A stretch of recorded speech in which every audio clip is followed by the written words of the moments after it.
अस्सलाम वालेकुम, मैं हूं रज़वान अशरफ। पहली बार 27 यूरोपियन ताकतों की जानिब से या आप कह लें कि जो यूरोपियन यूनियन है, उन्होंने पहली बार दयानतदारी का सबूत देते हुए, ईमानदारी का सबूत देते हुए पाकिस्तान के जो मौजूदा हालात व वाक़यात हैं, उनके ऊपर तशवीश का इज़हार किया। जो पाकिस्तान के अंदर आईनी कानूनी सूरत-ए-हाल है, पाकिस्तान के अंदर अदलिया और मीडिया की आज़ादी की सूरत-ए-हाल है, जिसके ऊपर कॉम्प्रोमाइज़ किया गया। ऑपोजिशन के साथ पॉलिटिकल विक्टिमाइजेशन, जिसमें इमरान खान भी शामिल है। इमरान खान को पाबंद सलासल करना और पूरी ऑपोजिशन के साथ पॉलिटिकल विक्टिमाइजेशन का मामला, और इस गवर्नमेंट की हुकूमत की आईनी कानूनी हैसियत को जिस तरीके से चैलेंज किया गया है, पहली बार उन्होंने गवर्नमेंट को बड़ा दो टोक अंदाज में पैगाम भेजा है। और पैगाम क्या है, इसके बारे में बहुत अहम तरीन मालूमात मेरे पास मौजूद है, वो आपके साथ मैं शेयर करता हूँ। उसकी वजह से जो ये जाली फॉर्म 47 की गवर्नमेंट है, हुकूमत है, खोखली बेबुनियाद किस्म की, किस तरह से इस पैगाम ने इसकी बुनियादें हिला दी हैं। और इससे इस्टेब्लिशमेंट को पैगाम क्या मिला है। इस्टेब्लिशमेंट जो कि ऑलरेडी परेशान है इस गवर्नमेंट से, हुकूमत से। पाकिस्तान के अंदरूनी हालात भी आपके सामने हैं, और अब एक्सटर्नल बैरूनी प्रेशर भी इस वक्त पाकिस्तान के ऊपर आ रहा है। तो इस्टेब्लिशमेंट का रद्द-ए-अमल क्या होगा, इस्टेब्लिशमेंट अब आगे क्या करेगी, इसके बारे में बहुत अहम तरीन मालूमात मेरे पास मौजूद है, वो आपके साथ मैं शेयर करता हूँ। 2-3 बहुत बड़ी खबरें इस वक्त रावलपिंडी इस्लामाबाद के अंदर बहुत कुछ चल रहा है। देखिए, पाकिस्तान के जो अंदरूनी हालात हैं वो तो आपके सामने है। यहाँ पर महंगाई, बेरोज़गारी, यहाँ पर सिक्योरिटी की बदतरीन सूरत-ए-हाल, और सबसे बढ़कर इस हुकूमत की नालायकी, नाअहली, जिसका खमियाजा अवाम को भुगतना पड़ा, पाकिस्तान को भुगतना पड़ा। अंदरूनी तो बहुत सारे चैलेंजेस हैं, जिसका खमियाजा अवाम के साथ साथ पाकिस्तान को भुगतना पड़ा। लेकिन अब इंटरनेशनल लेवल के ऊपर भी पाकिस्तान को डिप्लोमेटिकली एक बहुत बड़ा झटका लगा है, बहुत बड़ा झटका। यूरोपीय यूनियन, जो कि यूरोपियन ममालिक की एक बहुत बड़ी तंजीम है, उसकी जानिब से पहली बार ये पैगाम सामने आया। यूरोपीय यूनियन और बाकी बहुत सारे इदारे, इंटरनेशनल ह्यूमन राइट्स ऑर्गेनाइजेशन और इस तरह के इदारे, इनकी जानिब से अब खुलकर बात की जा रही है। पहले ये थोड़ी सी पर्दापोशी करते थे, बात को छुपाते थे यूरोपीय यूनियन के पास।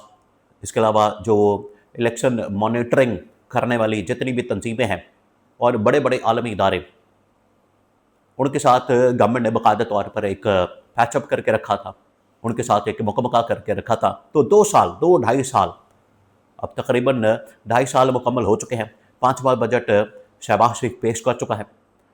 तो आलमी इदारों की जानिब से जो पर्दापोशी की जाती थी, मिट्टी डाली जाती थी, इस रजीम के ऊपर बिल्कुल भी तनकीद नहीं की जाती थी। आज लेकिन उनकी जानिब से तनकीद की जा रही। आज यूरोपीय यूनियन की जानिब से पाकिस्तान के सूरत-ए-हाल के ऊपर शदीद तरीन कंसर्न और तशवीश का इजहार किया गया। ना सिर्फ इस गवर्नमेंट का स्टेटस के ऊपर जो आईनी कानूनी, सबसे पहले जो इस गवर्नमेंट का स्टेटस है उसको चैलेंज किया गया। तो ये जो गवर्नमेंट है, हुकूमत है, इसका जो स्टेटस वो आईनी कानूनी नहीं है, अवामी नहीं है, अवाम के मैंडेट के साथ ये बनी हुई गवर्नमेंट नहीं है, अवाम का मैंडेट इस गवर्नमेंट के पास नहीं है। इसको सबसे पहले चैलेंज किया गया। ऑलरेडी उनके पास इलेक्शन के मतलब इस तरह की रिपोर्ट्स मौजूद है, जिसके अंदर बिल्कुल वाज़ेह है कि किस तरीके से 8 फरवरी 2024 को उनके पास रिपोर्ट्स मौजूद हैं। ये बात आप जहन में रखें कि किस तरीके से 8 फरवरी 2024 को आवाम के मैंडेट के ऊपर टाका मारा गया, आवाम का मैंडेट चोरी किया गया, आवाम का मैंडेट लूटा गया। ये ऑलरेडी उनके पास रिपोर्ट्स मौजूद हैं। उन्होंने इसी बुनियाद के ऊपर इस गवर्नमेंट का जो आईनी कानूनी स्टेटस है उसको चैलेंज किया। दूसरा, जो पाकिस्तान में इसी गवर्नमेंट की जानिब से, इसी हुकूमत की जानिब से एक तो मैंडेट चोरी किया गया, मखसूस नशिस्तें चोरी की गई, उसके बाद इनकी जानिब से जो 26वीं 27वीं तरमीम की गई, इसको भी उन्होंने चैलेंज किया।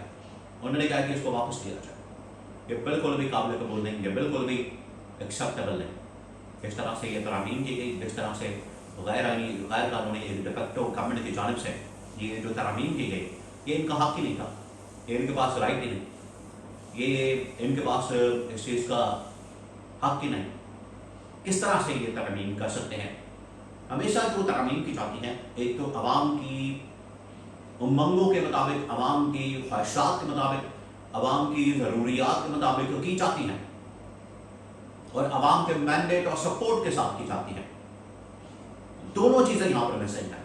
ये जो तरमीम की गई, इन्होंने अपनी ख्वाहिशात, अपनी उमंगों, अपने इक़्तिदार की खातिर, अपनी पावर, लालच की खातिर, इसको तूल देने की खातिर इक़्तिदार को, और बगैर अवामी सपोर्ट और मैंडेट के, इसके ऊपर भी तशवीश का इजहार किया गया। और सबसे आखिरकार इमरान खान, अपोजिशन और अवाम, अदलिया और मीडिया, इनके साथ जो पॉलिटिकल विक्टिमाइजेशन का मामला किया जा रहा है, इसके ऊपर भी उन्होंने तशवीश का इजहार किया। उन्होंने कहा कि ये मामला भी नाकाबिल कबूल है, अनएक्सेप्टेबल है, इसको एक्सेप्ट नहीं किया जा सकता। तो यहाँ से आप अंदाज़ा करें कि किस तरीके से पाकिस्तान के अंदर भी हालात इनके लिए ख़राब हो चुके हैं, फेवरेबल नहीं है, और इंटरनेशनल लेवल के ऊपर भी हालात इनकी फेवर में नहीं है, और आलमी ताकतें अब खुलकर मैदान में आ गई हैं। ऑलरेडी चाइना पाकिस्तान की मौजूदा हुकूमत और रजीम के ऊपर क्वेश्चन उठा चुका है, इनकी कारकर्दगी के ऊपर।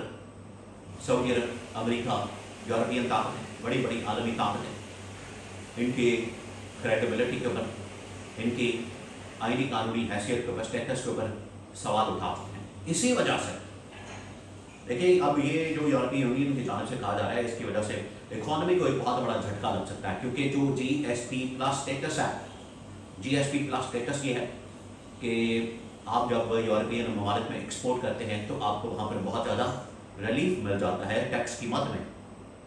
वो GSP+ स्टेटस भी खतरे में पड़ गया। एक्सपोर्ट ऑलरेडी नहीं है, इकॉनमी बिल्कुल बैठी हुई है, पटाई लोगों ने बिठा दिया, और इसकी वजह से एक्सपोर्ट के अंदर मजीद कमी आ सकती है, क्योंकि जब आपका माल उसके ऊपर टैक्स लग जाएगा, बहुत ज़्यादा महंगा बिकेगा, तो उस मार्केट के अंदर, आलमी मार्केट के अंदर, कंपेटिटिव मार्केट के अंदर आपका माल बिल्कुल भी बहुत ज़्यादा महंगा होने की वजह से नहीं निकलेगा। तो ये एक बहुत बड़ा झटका इसकी वजह से, गवर्नमेंट की वजह से एक्सपोर्ट को भी लग सकता है। तो इस्टेब्लिशमेंट को इस बात की बड़ी फिक्र है, उन्हें इस बात का बड़ा कंसर्न है कि ये जो तशवीश का इजहार किया गया यूरोपीय यूनियन की जानिब से, ये अब गवर्नमेंट को आप समझे कि लास्ट वार्निंग ना सिर्फ उन आलमी ताकतों की जानिब से दी गई है, बल्कि इस्टेब्लिशमेंट ने भी अब वार्निंग दे दी है।